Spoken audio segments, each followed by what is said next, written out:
Amazon Prime Video is one of the best apps that you can download for your TV. Well, in today's tech video, I'm going to show you 3 different ways of how to install Amazon Prime Video on your Android TV.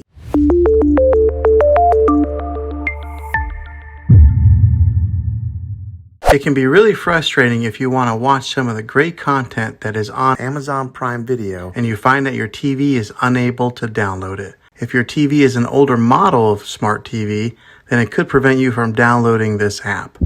So the way that I'm going to show you how to install Amazon Prime Video will be able to work on any model of TV on any year of TV. You just have to have an HDMI port on your TV to plug into. I recommend getting a Roku stick or an Amazon Fire Stick. Both of these media streaming players have the capability of download Amazon Prime Video. You then use a Roku or Fire Stick as your main streaming player, which bypasses the operating system on your TV. If you want to spend a little more and get a more robust device that gives you a few more options, then take a look at the Apple TV 4K. All these devices plug into the HDMI port on your TV, no matter how old it is, no matter what model it is. I've had great luck with all these streaming players, and I'll put links in the description down below of where you can get one of them. Well, hopefully this video was helpful for you. If it was, go ahead and click a thumbs up on it. Go ahead and subscribe to my channel. I make tech videos all the time, and I would love to have you back in the next one. Take care.